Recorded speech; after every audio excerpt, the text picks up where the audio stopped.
Welcome back to the session of the Hindu newspaper analysis for UPSC Civil Services Examination. Today we will discuss mainly four issues. The first issue is what are the challenges confronting election commissions, and the second issue is how does plastic pollution affect health. Third issue is related to new income tax law, and fourth issue is related to Supreme Court collegium system. So let's discuss all the issues in detail. Why Election Commission of India lost India's trust? What are the challenges confronting the Election Commission? At a press conference on August 7, leader of opposition Rahul Gandhi accused the Election Commission of massive electoral roll manipulation in Mahadevpura Assembly constituency in Karnataka. अगस्त 7 को leader of opposition Rahul Gandhi ने election commission के ऊपर कुछ allegations लगाए, specially electoral roll manipulation से related, और उन्होंने कर्नाटक के एक कॉन्स्टिट्यूएंसी असेंबली महादेवपुरा से रिलेटेड यहाँ पर कुछ डाटा पब्लिक के सामने शो किया. A series of allegations of a deliberate voter roll discrepancies by the Election Commission and special intensive revision of electoral rolls in Bihar, which is under judicial scrutiny, has put the poll body in the eye of a storm. Election Commission of India current में एक storm तरीके से news में चल रहा है, because Bihar के अंदर स्पेशल इंटेंसिव रिविजन से रिलेटेड कुछ यहाँ पर फ्रॉड शो हो रहे हैं, साथ ही इलेक्टोरल वोटर रोल से रिलेटेड कुछ डिस्क्रिपेंसीज इसने शो किए. यही वजह है पूरे इंडिया के अंदर इसके अगेंस्ट कुछ ओपोज किए जा रहे हैं. What is the mandate of election commission? Election commission is a permanent constitutional body. ये परमानेंट कॉन्स्टिट्यूशनल बॉडी है. The constitution has vested in election commission the superintendence direction and control of the entire process for conduct of elections to the parliament and state legislature of every state and the office of president and vice president of India. Constitution के अंदर election commission को power दी गई है कि India के अंदर parliament के लिए, स्टेट लेजिस्लेचर के लिए, प्रेसिडेंट एंड वाइस प्रेसिडेंट के लिए इलेक्शंस का सुपरिटेंडेंस करे, उनको डायरेक्शन करे, उनको कंट्रोल करने की पावर यहाँ पर इलेक्शन कमीशन को गिवन की गई है. Originally, the commission only had a chief election commissioner. It was expanded to include 2 election commissioners. Originally, election commission के अंदर only one member हुआ करता था, chief election commissioner, and over the time इसको expand कर दिया गया और इसके साथ 2 other commissioners भी add कर दिए गए. Why has there been a controversy about the appointment process? Appointment process से related controversy क्या है? Parliament passed a new law governing appointment to the Election Commission, namely the Chief Election Commissioner and other election commissioners appointment, condition of services and term of office Act 2023. 2023 में election commission के under members को appoint करने के लिए यहाँ पर एक new law पास किया जाता है. इस एक्ट का जो नेम होता है वो chief election commissioner and other election commissioners appointment, condition of service and term of office act 2030 होता है. In accordance with the new law, the election commissions are selected by 3-member selection committee comprising the Prime Minister, Union Law Minister, and leader of opposition. New law के according यहाँ पर election commissioner का जो selection किया जाता है वो 3-member selection committee के द्वारा किया जाता है, जिसके अंदर prime minister, union law minister, union minister and leader of opposition इसके अंदर इंक्लूड होते हैं. It had objected as a committee gave little room for dissent as the prime minister and the union minister as are part of the government and could rule to resolve in favor of their candidate.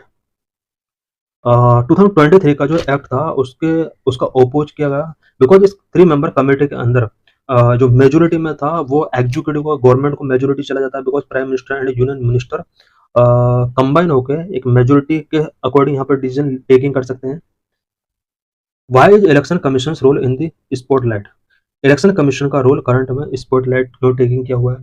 Allegations such as lack of new voters had been added to Maharashtra's electoral roll in the time period between the Lok Sabha poll in May and the assembly election in October. मई और अक्टूबर month में महाराष्ट्र के अंदर जो elections हुए थे इससे पहले इस टाइम पीरियड के बीच में बहुत ज़्यादा वोटर्स ऐड किए जाते हैं और इलेक्शन कमीशन के ऊपर ये एलिगेशंस पुट किए जा रहे हैं कि पर्टिकुलर पार्टी को विन कराने के लिए ऐसा किया गया. Same allegations were put about Haryana, also alleges that voter roll were tweaked in Delhi before assembly poll. Allegations ये भी पुट किए जा रहे हैं कि दिल्ली में असेंबली पोल के बिफोर यहाँ पर इलेक्टोरल रोल ट्वीक किए जाते हैं और किसी पर्टिकुलर पार्टी को विन कराने के लिए ऐसा किया गया. Even as the election commission was grappling with these claims, chief election commissioner announced the SIR in Bihar, which aims at cleaning up electoral roll. Election commission के ऊपर बहुत सारे इस तरह के एलिगेशंस पुट किए गए. वहीं बिहार में इन्होंने SIR से रिलेटेड अनाउंसमेंट किया और इनका कहना था कि इलेक्टोरल रोल को क्लीन अप करने के लिए ऐसा किया गया। People claimed that the voter list has manipulated entries including duplicate voters, invalid address and bulk registration of voters at the single location. People ने क्लेम किया कि वोटर लिस्ट के साथ मैनिपुलेशन किया गया है, सच एज डुप्लीकेट वोटर्स को add किया गया है, इनवैलिड एड्रेस उसके अंदर मेंशन किए गए हैं, bulk registration of votes at single location वो शो कर रहा है। What are the supreme court directed election commission to do? Supreme court का रिसेंट में डायरेक्शन आया है इलेक्शन कमीशन के लिए। In an interim order on August 14 the supreme court directed the election commission to publish an enumerated booth wise list of 65 lakh electors not included in the draft roll. Supreme court का order आया है 14 अगस्त को कि जिन people का name draft rule के अंदर नहीं है, अबाउट 65 लाख ऐसे पीपल हैं, इन सभी का नेम बूथ वाइज पब्लिश किया जाए। A bench of Supreme Court instructed the Election Commission to provide reasons for the deletion, death, migration, untraceability, duplicate registrations against each name. Supreme court की इस bench ने कहा है कि इलेक्शन कमीशन के द्वारा जो भी पीपल का नेम डिलीट किया गया है, डेथ शो किया गया है, माइग्रेशन शो किया गया है, अनट्रेसेबिलिटी है, इन सभी का इसको रीजन भी देना होगा। The court also asked election commission to accept Aadhaar as the proof of identity for an elector to include his or her name in the roll. Court ने कहा है कि इलेक्टोरल रोल में पर्सन के name को add करने के लिए आधार कार्ड को प्रूफ ऑफ आइडेंटिटी के तौर पर एक्सेप्ट किया जाना चाहिए। What the election commission of India? Election commission of India से रिलेटेड कुछ हम यहाँ पर इंपॉर्टेंट पॉइंट्स के बारे में पढ़ेंगे। The election commission of India is an autonomous constitutional body which is responsible for administering union and state election process in India. India के state and union election process को एडमिनिस्टर करने के लिए एक ऑटोनोमस कॉन्स्टिट्यूशनल बॉडी है election commission of India. It was established on 25 January 1950। So 25 January is celebrated as national voters day. Election commission of India जो establish किया गया था 25 जनवरी 1950 को एस्टेब्लिश किया गया, यही वजह है कि नेशनल वोटर्स डे के तौर पर इस डे को सेलिब्रेट किया जाता है। The secretariat of the election commission is in new Delhi. New Delhi के अंदर इसका सेक्रेटेरिएट है। Election Commission conduct elections to the Lok Sabha, Rajya Sabha, state legislative assemblies and the office of the president and vice president in the country. Election Commission लोक Sabha, Rajya Sabha, state legislative assemblies and president and vice president के लिए country में elections conduct कराता है। It do not conduct the election to the panchayat and municipalities in the state. For this the constitution of India provide for a separate state election commission. Election commission of India panchayat and municipalities के लिए elections conduct नहीं कराता है। इस purpose के लिए state level पर भी स्टेट इलेक्शन कमीशन कॉन्स्टिट्यूट किया गया है। Constitutional provisions of election commission. Election commission से रिलेटेड कॉन्स्टिट्यूशनल प्रोविजंस क्या क्या किए गए हैं? Part 15 article 324 329 it provisions for elections and establish a commission. Constitution का पार्ट 15 के अंदर election and commission, election commission को एस्टेब्लिश करने से रिलेटेड प्रोविजन है। आर्टिकल 324 से 329 के अंडर भी बहुत सारे प्रोविजंस किए गए हैं। Article 324 superintendent direction and control of elections to be vested in election commission. Article 324 के अंदर प्रोविजन किया गया है कि इलेक्शन कमीशन इलेक्शंस को सुपरिंटेंडेंट करे, डायरेक्ट करे और कंट्रोल करे। Article 325 no person to be uneligible for inclusion in और to claim to be included in a speech electoral roll on ground of religion, race, caste और sex. Article 325 के अंदर provision किया गया है कि इंडिया के किसी भी पर्सन को रिलीजन, रेस, कास्ट और सेक्स के बेस पर ना तो स्पेशल तरीके से इलेक्टोरल रोल के अंदर इंक्लूड किया जाएगा और ना ही उन्हें इन बेस पर एक्सक्लूड किया जाएगा। Article 326 elections to the house of the people and the legislative assemblies of state to be based on adult suffrage. Article 326 के अंदर प्रोविजन किया गया है कि house of the people and legislative assemblies के लिए जो भी इलेक्शंस कंडक्ट कराए जाते हैं वो अडल्ट सफरेज के बेस पर कराए जाएंगे। Article 327 power of parliament to make provisions with respect to the elections to the legislature. Legislature के लिए इलेक्शंस कंडक्ट करने के लिए प्रोविजन जो किए जाएंगे वो पार्लियामेंट के द्वारा किए जाएंगे और पार्लियामेंट को ही पावर 327 आर्टिकल के अंदर गिवन की गई है। Article 328 power of legislature of a state to make provisions with respect to elections to such legislature. State के लेजिस्लेचर को सेम पावर आर्टिकल 328 के अंदर दी गई। इट मीन्स लेजिस्लेचर के लिए जो भी इलेक्शंस कंडक्ट कराए जाएंगे उससे रिलेटेड प्रोविजन उस स्टेट लेजिस्लेचर को करने का यहाँ पर पावर दिया गया है। Article 329 bar to interference by courts in electoral matter. Electoral matter में कोर्ट इंटरफेयर नहीं करेगा, ऐसा आर्टिकल 329 के अंदर प्रोविजन किया गया है। Structure of election commission of India, election commission of India का यहाँ पर हम स्ट्रक्चर देखेंगे। Originally, the Election Commission had only one election commissioner, but after the Election Commission Amendment Act 1989, it was made a multi-member body. Originally, Election Commission के अंदर only one member, election chief election commissioner हुआ करता था। 1989 के अंदर Election Commissioner Amendment पास कराया जाता है। इसके बाद इसको मल्टी मेंबर बॉडी बना दिया जाता है। The Election Commission shall consist of chief election commissioner and other election commissioners, if any, as the president may from time to time fix. Election commission के अंदर प्रेजेंट में चीफ इलेक्शन कमिश्नर होता है and two other election commissioner होते हैं। At the state level the election commission is held by the chief electoral officer. State level पर election commission जो होता है वो चीफ इलेक्टोरल ऑफिसर के द्वारा हेल्प किया जाता है। Appointment and tenure of the commissioners, election commissioners का अपॉइंटमेंट कैसे किया जाता है, उनका टेन्योर क्या होता है। The president appoint chief election commissioner and election commissioners according to the chief election commissioner and other commissioners act 2023। Chief election commissioner and other election commissioner का अपॉइंटमेंट प्रेसिडेंट करता है और इसके लिए CEC and other ECs act 2023 का यहाँ पर use किया जाता है। It means chief election commissioner and other election commissioners act 2023 के according president chief election commissioner and other election commissioners का अपॉइंटमेंट करता है। They have a fixed tenure of 6 years और up to the age of 65 years whichever is earlier. 6 years का इनका tenure होता है। The salary and conditions of the service of the chief election commissioner and election commissioner will be equivalent to that of the Supreme Court judge. Salary and condition of service जो होगा वो supreme court के जज के equivalent होगा। Removal process, election commission members can resign any time और can also be removed before the expiry of their term. Election commission के member जो होता है वो एनी टाइम रिजाइन कर सकते हैं और टर्म के एक्सपायरी होने के बिफोर भी अपने आप को रिमूव कर सकते हैं। The chief election commissioner can be removed from office only through a process of removal similar to that of Supreme Court judge by Parliament, while election commissioners can only be removed on the recommendation of the chief election commissioner. Chief election commissioner का जो removal process है वो supreme court के जज के equal है। It means यहाँ पर इम्पीचमेंट मोशन इनिशिएट किया जा सकता है पार्लियामेंट के अंदर, बट अदर इलेक्शन कमिश्नर्स का रिमूवल प्रोसेस जो है वो चीफ इलेक्शन कमीशन के रिकमेंडेशन पर ही किया जाता है। Limitations. The Constitution has not specified the term of the members of the Election Commission. Election commission के मेंबर का टर्म कितना साल का होगा कॉन्स्टिट्यूशन में स्पेसिफाई नहीं किया गया है। Has not prescribed the qualifications legal, educational, administrative और judicial of the member of the election commission. Election commission के मेंबर का क्वालिफिकेशन क्या होगा इससे रिलेटेड भी कोई भी प्रोविजन कॉन्स्टिट्यूशन के अंदर नहीं किया गया है।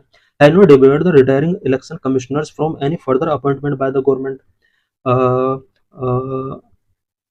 इलेक्शन कमिश्नर के रिटायरमेंट के बाद गवर्नमेंट उन्हें अपॉइंटमेंट कर सकती है।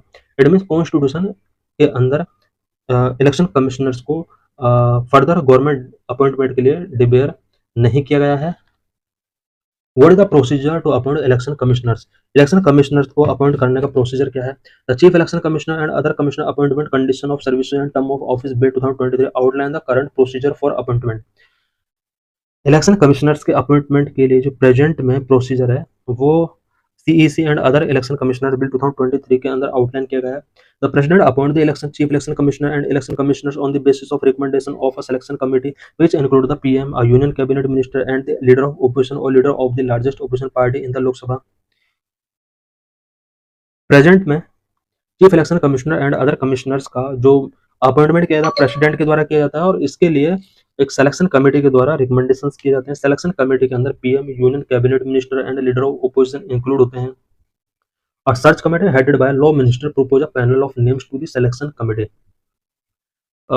यूनियन लॉ मिनिस्टर के द्वारा एक सर्च कमेटी हेड की जाती है। नेम जो प्रपोज किए जाते हैं वो इसी सर्च कमेटी के द्वारा किए जाते हैं। उसके बाद इन नेम्स को सिलेक्शन कमेटी के पास फॉरवर्ड किया जाता है। This is PYQ related to this article. 2017 में क्वेश्चन पूछा गया था। This is mains related question.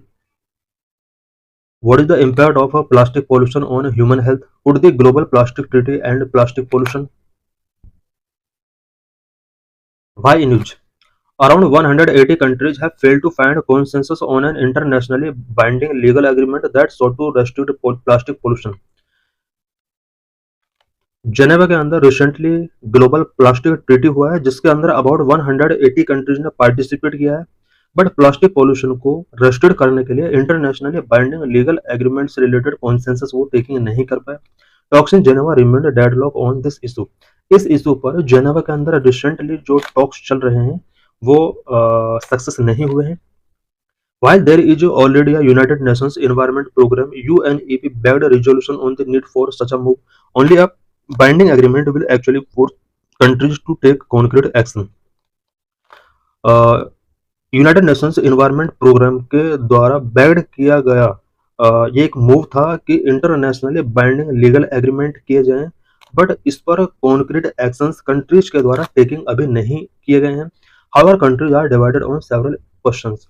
जितने भी कंट्रीज ने इसमें पार्ट टेकिंग किया है, अबाउट 180 कंट्रीज ने पार्ट टेकिंग किया है। सेवरल क्वेश्चंस के बेस पर ये सभी कंट्रीज डिवाइडेड है, इस वजह से कॉन्सेंसस टेकिंग नहीं कर पा रहे हैं। Such as should they address plastic waste alone or include plastic production. Countries इस चीज को लेकर भी काफी डिवाइड हैं कि क्या प्लास्टिक वेस्ट को ही एड्रेस किया जाए या फिर प्लास्टिक प्रोडक्शन को भी एड्रेस किया जाए। Should developing countries B funded by developed countries for purpose. क्या डेवलपिंग कंट्रीज के लिए डेवलप्ड कंट्रीज के द्वारा प्लास्टिक पॉल्यूशन को कंट्रोल करने के लिए फंड किया जाना चाहिए। The key point of contention is the role of plastic in health. Contention का जो की पॉइंट रहा है वो ये रहा है कि प्लास्टिक का हेल्थ पर जो इम्पैक्ट है, प्लास्टिक का क्या रोल है उस इम्पैक्ट पर। What is plastic? प्लास्टिक क्या होता है? Polymers derived from fossil fuels and then shaped into objects are in general called plastic। Fossil fuel से पॉलीमर्स ड्राइव किए जाते हैं और इन पॉलीमर्स को डिफरेंट शेप में या ऑब्जेक्ट में अगर चेंज किया जाता है, in generally this is known as plastic. It means plastic जो होते हैं वो फॉसिल फ्यूल द्वारा ड्राइव किए गए कुछ पॉलीमर्स ही होते हैं। The chemical constituents of plastic are polymers and they can be natural like cellulose, lignin and are the basis of nearly everything in nature or made in labs. Plastic के जो chemical constituents हैं, जो की constituent है वो polymers है। Polymers natural भी हो सकते हैं और मैन मेड भी हो सकते हैं। नेचुरल पॉलीमर की अगर बात की जाए तो सेल्यूलोज और लिग्निन हो सकता है। एंड इस तरह से हम कह सकते हैं कि नेचर में जो भी एवरीथिंग है उसका जो बेसिस है वो पॉलीमर्स ही है, और लैब के अंदर भी पॉलीमर्स को मेड किया जा सकता है। Polymers has the ability to be molded into a nearly infinite variety of objects, from critical things, including aircraft and medical equipment, to cosmetic items such as tinsel, bubbles and packaging। Polymers की ability होती है कि इसको infinite variety of object में mould किया जा सकता है, from critical things such as aircraft and medical equipment से लेकर to cosmetic item such as tinsel, bubbles and packaging item इसके थ्रू क्रिएट किए जा सकते हैं। इट है नाउ इट है low cost of production relatable to the material such as glass and aluminium. Polymers का जो प्रोडक्शन कॉस्ट है वो ग्लास एंड एल्यूमिनियम के प्रोडक्शन के कंपेयर में काफी लो होता है। The ubiquity of plastic and the fact that it is cheap had led to it being the prime source of litter and a symbol of the collapse of waste management system। Plastic because ubiquity है plastic का, सब जगह ये मिल जाएगा and ये थोड़ा cheap भी होता है एंड लिटर का एक प्राइमर सोर्स भी है। यही वजह है कि ये वेस्ट मैनेजमेंट सिस्टम को कोलैप्स करने का एक सिंबल भी बन चुका है। सबसे ज्यादा वेस्ट इसी के थ्रू होता है और इंडिया पूरे वर्ल्ड के अंदर टॉप पर है प्लास्टिक पॉल्यूशन एमिट करने में। What are the challenges before from plastic? Plastic से क्या क्या चैलेंजेस हैं? Plastic are mixtures of various types that include monomers, polymers and chemical additives. Plastic जो होता है monomers, polymers and chemical additives का मिक्सचर होता है। There are more than 16,000 chemical potentially used और present in plastic materials and products. Plastic material या product के अंदर जो केमिकल होते हैं टोटल अबाउट 16,000 केमिकल होते हैं, या इन 16,000 केमिकल का यूज करके प्लास्टिक को प्रिपेयर किया जाता है, प्रोडक्शन किया जाता है। There is little or no information about the potential impact on human health or the environment by over 10,000 of these chemicals। 16,000 chemical में से अबाउट 10,000 केमिकल ऐसे हैं जिनका ह्यूमन हेल्थ पर इम्पैक्ट से रिलेटेड कोई इंफॉर्मेशन नहीं है। इट मीन्स क्लियरली हम नहीं कह सकते कि इन 10,000 केमिकल्स का ह्यूमन हेल्थ पर इम्पैक्ट पड़ता है, but a report of 2024 in the journal Nature concluded that more than 4,000 chemicals of concern can be present in each major plastic type such as PVC, polythenes, PET, polyethylene and others। कुछ major plastic के अंदर about 4000 chemicals ऐसे हैं जो health के लिए concerning है, और इससे रिलेटेड एक report last year journal nature के अंदर पब्लिश किया गया था। कुछ major plastic such as PVC, polythenes, PET, polyethylene, इस टाइप के जो प्लास्टिक हैं इनके अंदर अबाउट 4000 केमिकल्स ऐसे हैं जो हेल्थ के लिए कंसर्निंग है। Most of these are synthetic and non biodegradable, public focused on recycling और वेस्ट मैनेजमेंट। इनमें से ज़्यादा जो केमिकल हैं वो सिंथेटिक एंड नॉन बायोडिग्रेडेबल हैं। These chemicals are destructible. They can harm living organisms in rivers, oceans, land and ultimately inside people. ये जो केमिकल्स हैं ये काफ़ी इंडेस्ट्रक्टिबल हैं और रिवर्स के अंदर, ओशंस के अंदर, लैंड एंड ह्यूमन के लिए ये काफ़ी हद तक हार्म कर सकते हैं। What is evidence that plastic harm health? Plastic human health को हार्म करता है क्या? इससे रिलेटेड कुछ एविडेंस हैं। Exposure to plastic chemicals via the products used is having a discernible impact on health. Plastic chemicals का जो इम्पैक्ट है हेल्थ के ऊपर वो बहुत ही इनडिसर्निबल इम्पैक्ट है। There are around 1100 primary studies involving about 1.1 million individuals that have linked changes in thyroid function, hypertension, kidney and testicular cancer and gestational diabetes to exposure to these chemicals. अभी तक plastic का human health पर क्या impact पड़ता है, इससे related 1100 studies की जा चुकी हैं अबाउट 1.1 मिलियन पीपल पर, और उनके अंदर ये देखा गया है कि thyroid function, hypertension, kidney and testicular cancer and gestational diabetes इस प्लास्टिक केमिकल की वजह से हो सकता है। The vast proportion of these individuals studied are in the developed world. Developing world में ज़्यादातर प्लास्टिक से होने वाले जो डिसीज हैं उससे रिलेटेड पीपल ज़्यादा देखे गए हैं। What about microplastics? Microplastics are plastics smaller than 5 mm and can refer to the constituent element of a variety of additive or plastic product. Microplastic जो होते हैं ये वो प्लास्टिक के पार्ट होते हैं जो 5 mm से स्मॉलर हैं, और ये प्लास्टिक प्रोडक्ट के कॉन्स्टिट्यूएंट हो सकते हैं। Technology available to detect them, they have been found in blood, breast milk, placenta and bone marrow. Microplastics को डिटेक्ट करने के लिए आज टेक्नोलॉजी अवेलेबल है। ये फाउंड किया गया है कि ब्लड के अंदर, ब्रेस्ट मिल्क के अंदर, प्लेसेंटा एंड बोन मैरो के अंदर माइक्रोप्लास्टिक्स आइडेंटिफाई किए गए हैं। While their exact impact on human health is unclear, they too are implicated in the wide range of disorders. Human health पर माइक्रोप्लास्टिक्स का क्या इम्पैक्ट है अभी इससे रिलेटेड क्लियरिटी नहीं है, बट रेंज ऑफ डिसऑर्डर के लिए रिस्पॉन्सिबल हो सकते हैं। What is India doing about plastic? Plastic को कंट्रोल करने के लिए, प्लास्टिक पॉल्यूशन को कम करने के लिए इंडिया की तरफ से क्या क्या एफर्ट टेकिंग किए गए हैं? There is a ban on the production and use of single use plastic in nearly 20 states. India के अबाउट 20 स्टेट के अंदर सिंगल यूज प्लास्टिक के प्रोडक्शन एंड यूज को बैन किया गया है। India does not yet recognise the impact of plastic and chemicals on health. India ने अभी तक प्लास्टिक एंड केमिकल के हेल्थ पर क्या इम्पैक्ट पड़ता है उससे रिलेटेड रिकॉग्निशन अभी गिवन नहीं किया गया है। In international negotiations on the global plastic treaty, India and other countries have expressed reservations on including discussions on health in the plastic treaty.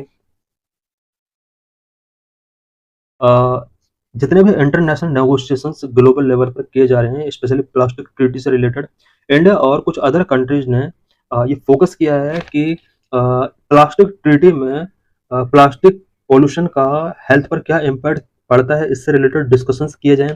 They said that these are matter to be taken up at the WHO। In countries का including India का कहना है कि plastic के health पर क्या impact पड़ते हैं इस मैटर को WHO के साथ भी इंक्लूड करना होगा। बस plastic is primarily a waste management problem as far as India is concerned. इस तरह से प्लास्टिक जो है वो एक वेस्ट मैनेजमेंट प्रॉब्लम है और इंडिया के लिए काफी कंसर्निंग इशू है। What are various provisions in new income tax bill 2025? Why news? The income tax bill 2025, which seek to replace the Income Tax Act of 1961, was passed by Parliament in the ongoing monsoon session. Ongoing monsoon session के अंदर parliament ने income tax bill 2025 को पास किया है। Income tax act of 1961 के साथ इसको replace किया गया है। The bill is significantly shorter, more concise and has clear legislation. ये जो बिल है इस बिल के अंदर जो प्रोविजन किए गए हैं वो मोर शॉर्टर हैं, मोर कंसाइज है एंड क्लियर इसके अंदर प्रोविजन किए गए हैं। However it also incorporate some new elements that could be problematic. कुछ इसके अंदर न्यू प्रोविजंस किए गए हैं जो प्रॉब्लमेटिक हो सकते हैं। Why was a new law and needed, इस न्यू लॉ की नीड क्यों पड़ी? The income tax act 1961 is outdated and over the years has been amended numerous times and difficult for an average citizens to understand। Income tax act 1961 जो था ये outdated हो चुका था एंड ओवर द इयर्स इसके अंदर numerous type के amendment किए गए थे numerous time and average citizens इसको अंडरस्टूड नहीं कर पाते थे, उन्हें डिफिकल्टी होती थी इसको अंडरस्टैंड करने में। It also provided tax officers ample scope for harassment due to the discretionary power given them. Income tax act 1961 के अंदर यहाँ पर ऑफिशियल्स को कुछ डिस्क्रिशनरी पावर्स गिवन की गई थी जिनका यूज करके वो पीपल को हरास किया करते थे। In the new bill, the number of chapters has been brought down to 23 from 47 in the Income Tax Act 1961 and the number of sections to 536 from 819। New bill के अंदर chapters को reduce किया गया। जहां पहले इनकम टैक्स एक्ट 1961 के अंदर 47 chapter हुआ करते थे, वहीं इन चैप्टर को रिड्यूस करके 23 किया गया है। बात अगर सेक्शन की जाए तो सेक्शंस भी यहाँ पर कम किए गए हैं। 1893 से 536 तक इसको रिड्यूस किया गया है। In order to provide greater clarity, the bill has increased the number of tables to 57 from 18 and the number of formula to 46 from 6। Greater clarity provide करने के लिए इस बिल के अंदर यहाँ पे टेबल्स को इंक्रीज किया गया है, टेबल्स को 18 से 57 किया गया है। वहीं फॉर्मूला की अगर बात की जाए तो फॉर्मूला भी इसमें इंक्रीज किया गया है। पहले जहाँ 6 फॉर्मूला हुआ करते थे वहीं अब इन फॉर्मूलों को 46 तक इंक्रीज किया गया है। Most importantly the language has been greatly simplified, सबसे इंपॉर्टेंट यहाँ पर लैंग्वेज को सिंप्लीफाइड किया गया है। jargon has been removed and much as possible and examples have been provided where needed। People को अंडरस्टैंड करने के लिए यहाँ पर कुछ एग्जांपल्स के थ्रू इन लेजिस्लेशन को यहाँ पर एक्सप्लेन किया गया है। Comparison between the old and new income tax bill, old and new income tax bill के बीच में क्या डिफरेंस है? ओल्ड इनकम टैक्स बिल और न्यू इनकम टैक्स बिल यहाँ पर गिवन है। Tax slab, complex structure with multiple slabs and higher tax rate. Old income tax bill के अंदर स्ट्रक्चर जो था वो कॉम्प्लेक्स स्ट्रक्चर था, मल्टीपल स्लैब्स हुआ करते थे, टैक्स रेट बहुत हायर हुआ करते थे। न्यू इनकम टैक्स बिल के अंदर इसको सिंपलीफाई किया गया है, simplified structure with fewer tax slab and lower rates. Tax बात अगर यहाँ पर टैक्स स्लैब की जाए तो ये फ्यूअर कर दिए गए हैं, कम कर दिए गए हैं, स्ट्रक्चर को सिंपलीफाई किया गया है। टैक्स का यहाँ पर जो रेट है वो भी लोअर किए गए हैं। एग्जाम्पशन एंड डिडक्शन के बेस पर दोनों में क्या डिफरेंस रहे हैं? Numerous exemptions HRA, ATC etcetera and deductions available and new income tax bill deduction exemptions and deductions fewer options for tax saving. Rebate on income and tax filing process के base पर भी कुछ यहाँ पर कुछ provision किए गए हैं। Complex filing process, multiple form required. Old के अंदर देखा जाए तो टैक्स फिलिंग प्रोसेस जो हुआ करता था वो काफी कॉम्प्लेक्स हुआ करता था, मल्टीपल फॉर्म रिक्वायर्ड उसमें होते थे एंड टैक्स फिलिंग प्रोसेस अब न्यू बिल के अंदर इसको सिंपलीफाई किया गया है। Corporate tax rate, higher corporate tax हुआ करते थे ओल्ड बिल के अंदर, बट न्यू बिल के अंदर tax rate, corporate tax rate को यहाँ पर रिड्यूस किया गया है सो दैट इंडिया को कॉम्पिटिटिव, ग्लोबली कॉम्पिटिटिव बनाया जा सके। Focus on technology, related less reliance on digital infrastructure. Old bill के अंदर डिजिटल इंफ्रास्ट्रक्चर पर रिलायंस कम हुआ करता था, न्यू बिल के अंदर strong emphasis on digital filing, processing and technology integration. New bill के अंदर यहाँ पर डिजिटल फिलिंग पर एम्फेसिस किया गया है, प्रोसेसिंग एंड टेक्नोलॉजी इंटीग्रेट की गई है। Tax payer benefit, greater scope for reducing taxable income through exemptions and new bill के अंदर lower tax rate but fewer options to reduce taxable income, simplify the system for general tax payer. New bill के अंदर general tax pair के लिए system को simplify किया गया है। What is Supreme Court collegium system in India? In this article, we will discuss various provisions of a collegium system. Lecture is important for GS paper 2, for prelims and for mains. What is collegium system for judicial appointment? Judicial appointment के लिए collegium system क्या है? Higher judiciary जजेज are appointed through the collegium system. India के अंदर judiciary में जो collegium system है, इस कॉलेजियम सिस्टम के अंडर हायर जुडिशरी जजेस का अपॉइंटमेंट किया जाता है। The collegium comprising of the chief justice of India and 4 senior most जजेस of the supreme court decides on appointment, elevation and transfers of जजेस। कॉलेजियम सिस्टम के अंदर mainly chief justice of India and 4 senior most जजेज इसके अंदर comprise होते हैं, और जजेस का अपॉइंटमेंट, एलिवेशन एंड ट्रांसफर के लिए कॉलेजियम सिस्टम ही वर्क करता है। In constitution term collegium is not mentioned but has been established through judicial pronouncement. Constitution के अंदर कॉलेजियम टर्म मेंशन नहीं है, बट जुडिशियल प्रोनाउंस के थ्रू इस सिस्टम को इंडियन जुडिशरी में एस्टेब्लिश किया गया है। What are first, second, third and fourth जजेज cases of supreme court? Supreme court के अंदर 4 लैंडमार्क जजमेंट आए हैं जिन्हें first, second, third and fourth जजेज केस के नाम से जाना जाता है। फर्स्ट जजेज केस, ये जो जजेज केस हैं ये मेनली कॉलेजियम सिस्टम के एवोल्यूशन से रिलेटेड है, इंप्रूवमेंट से रिलेटेड है। फर्स्ट जजेज केस 1981, फर्स्ट जजेज केस 1981 का केस है। The ruling gave the executive primacy over the judiciary in judicial appointment and transfer for the next 12 years. 1981 का जो फर्स्ट जजेज केस था, इस जजेज केस के according judicial appointment and transverse से related जो primacy given किया गया था वो एग्जीक्यूटिव को गिवन किया गया था। इट मींस 1981 के नेक्स्ट 12 ईयर के लिए यहाँ पर जुडिशियल अपॉइंटमेंट ट्रांसफर्स के लिए एग्जीक्यूटिव को यहाँ पर प्राइमेसी गिवन किया गया था। It declared that the primacy of the chief justice of India's recommendation on judicial appointment and transfer can be refused for cogent reasons. इस जजमेंट के अंदर यह डिक्लेयर किया गया कि चीफ जस्टिस ऑफ इंडिया के जो भी रिकमेंडेशंस होते हैं जुडिशियल अपॉइंटमेंट एंड ट्रांसफर से रिलेटेड, उन्हें एग्जीक्यूटिव के द्वारा रिफ्यूज किया जा सकता है। सेकंड जजेज केस 1993, सेकंड जजेज केस जो आता है वो 1993 में आता है। Supreme court introduce the collegium system holding that consultation really mean concurrence. 1993 के सेकंड जजेज केस में सुप्रीम कोर्ट यहाँ पर कॉलेजियम सिस्टम का इंट्रोडक्शन करती है। Court institutionalise the collegium system, collegium system को यहाँ पर इंस्टीट्यूशनलाइज किया जाता है। The ruling established that in the event of disagreement between the president and the CJI the letters opinion would prevalent. Supreme court का जो रूलिंग आया था इस केस के अंडर वो ये था कि प्रेसिडेंट और चीफ जस्टिस ऑफ इंडिया के बिटवीन अगर कोई डिसएग्रीमेंट होता है तो यहाँ पर सीजेआई का जो ओपिनियन होगा वो प्रिवेल होगा। It added that it was not the CGI's individual opinion but an institutional opinion formed in consultation with the 2 senior most judges in the Supreme Court. Supreme court के इस judgement के अंदर ये भी add किया गया है कि चीफ जस्टिस ऑफ इंडिया का जो भी इंडिविजुअल ओपिनियन है वो ओनली इंडिविजुअल ओपिनियन नहीं है बल्कि एक इंस्टीट्यूशनल ओपिनियन है, और इस ओपिनियन में सुप्रीम कोर्ट के 2 सीनियर मोस्ट जजेस के ओपिनियन भी इंक्लूड होते हैं। थर्ड जजेस case 1998, Supreme Court on the President's reference Article 143 expanded the collegium to a 5-member body comprising the CGI and 4 of his senior most colleague. Third जजेज case इसलिए important है क्योंकि यहाँ पर सुप्रीम कोर्ट ने प्रेसिडेंट रेफरेंस के according यहाँ पर कॉलेजियम सिस्टम की जो मेंबरशिप है उसको एक्सटेंड किया है।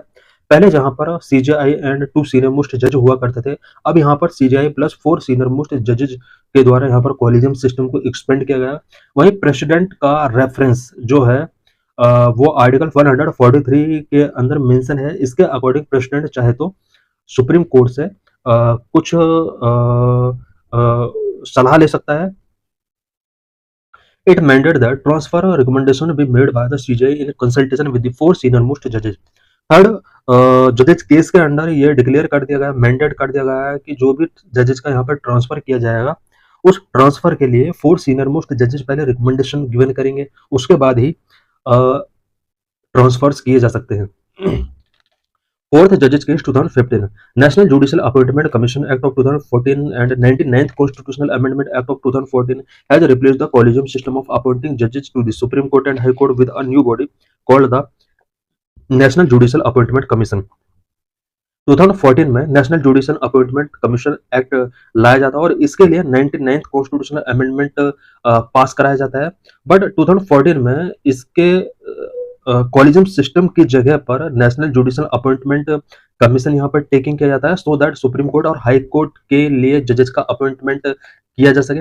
इट मींस फोर्थ जजेस केस के अंदर यहाँ पे कॉलेजियम सिस्टम को रिप्लेस किया जाता है और यहाँ पर national judicial appointment commission NJAC लाया जाता है। But in 2015 the supreme court declared about the 99th constitutional amendment as well as the NJAC act as void and unconstitutional in this fourth जजेस केस में सुप्रीम कोर्ट ने NJAC को यहाँ पर word and unconstitutional declare कर दिया, और 99th constitutional amendment जो किया गया था 2014 में, उसको भी वर्ड एंड अनकॉन्स्टिट्यूशनल डिक्लेयर कर दिया जाता है। Consequently the earlier collegium system became operative again. 2015 के बाद कॉलेजियम सिस्टम को दोबारा से ऑपरेटिव कर दिया जाता है। What happened to the national judicial appointment commission act? National judicial appointment commission act के साथ क्या हुआ, ये क्या था ये act? To address concern over the collegium systems operation, government in 2014 proposed a reform to judicial appointment through NJAC।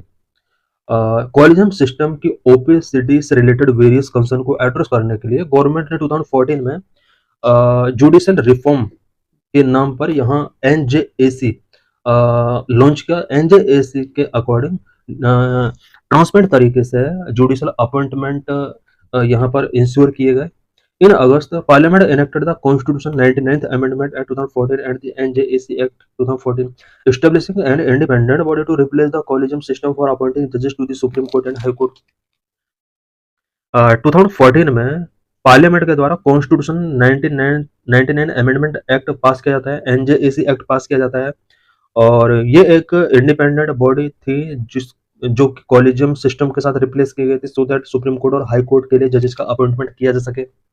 The NJAC was to be chaired by the CJI and include two senior-most Supreme Court judges, the Union Law Minister, and two eminent civil society members. One would be nominated by a panel comprising the CJI, PM, and leader of opposition in the Lok Sabha, while the other had to be belong to the SC, ST, OBC or be a woman.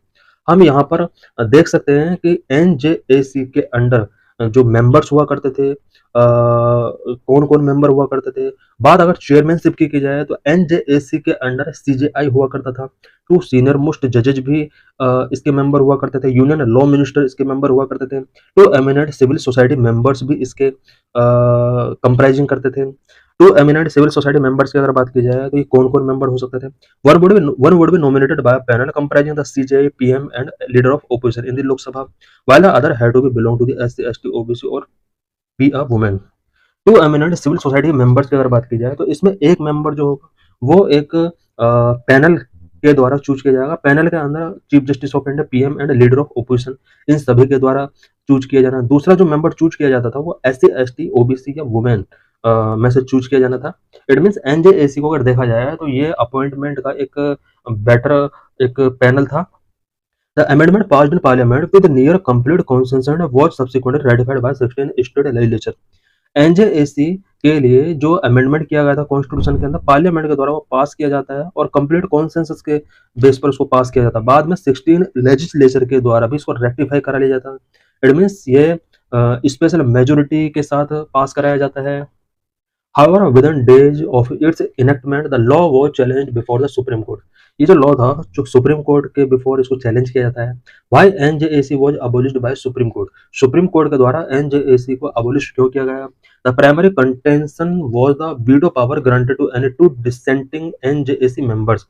जो main यहाँ पर contention था वो ये था कि NJAC के all members में से अगर कोई भी टू मेंबर डिसेंटिंग शो करते हैं तो यहाँ पर कोई भी डिसीजन टेकिंग नहीं लिया जा सकता है। इट मीन्स यहाँ पर टू डिसेंटिंग मेंबर्स को वीटो पावर दी गई थी, potentially allowing the law minister and the two eminent members to override the judiciary's majority within the commission.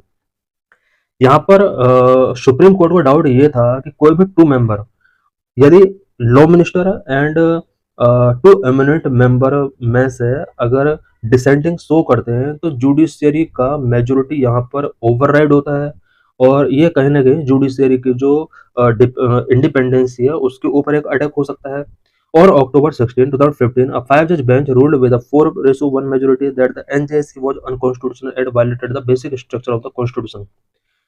2015 को 5 जज बेंच का एक जजमेंट आता है, 4:1 मेजोरिटी के हिसाब से जजमेंट होता है। इस जजमेंट के अंदर एनजेएसी को अनकॉन्स्टिट्यूशनल डिक्लेयर कर दिया जाता है, कॉन्स्टिट्यूशन के बेसिक स्ट्रक्चर के इसको अगेंस्ट माना जाता है। The bench underscored that the veto power with the law minister or with non-judge members as against a Supreme Court judge who is a member of the collegium may involve interference with the independency of the judiciary. Bench ने ये underscore किया कि law minister और non जज members को अगर ये veto power दिया गया है तो इस सुप्रीम कोर्ट की कहीं ना कहीं जुडिशियरी की इंडिपेंडेंसी में एक इंटरफेरेंस हो सकता है।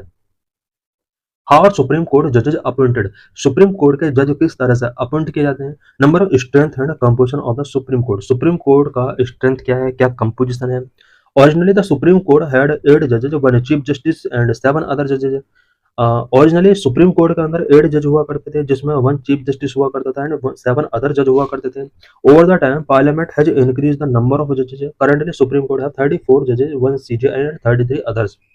ओवर द टाइम पार्लियामेंट के अंदर नंबर ऑफ जजेज इंक्रीज हुआ। करंट में टोटल 34 जजेज होते हैं सुप्रीम कोर्ट के अंदर, जो कि जिसमें 1 सीजीआई एंड 33 अदर जजेज होते हैं। What are qualification for appointment as a जज? जज के अपॉइंटमेंट के लिए क्या क्या क्वालिफिकेशंस होना चाहिए? Under article 124(3) of the constitution a person can be appointed as a जज of the supreme court if he or she, यहाँ पर कुछ कंडीशंस दी हुई हैं। आर्टिकल 124(3) के अकॉर्डिंग कोई भी पर्सन सुप्रीम कोर्ट का जज बन सकता है if he or she be a citizen of India, अगर वो इंडिया का सिटीजन है।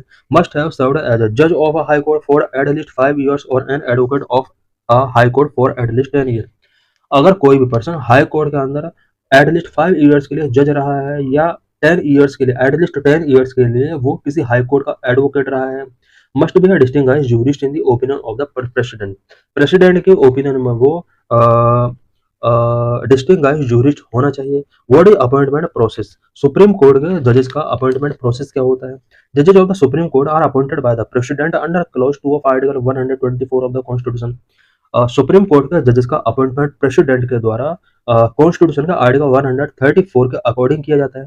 द प्रेसिडेंट कंसल्ट विद जजेस of the high court and supreme court to make informed appointment. Appointment करने के लिए president high court and supreme court के जजेस के साथ कंसल्ट करता है।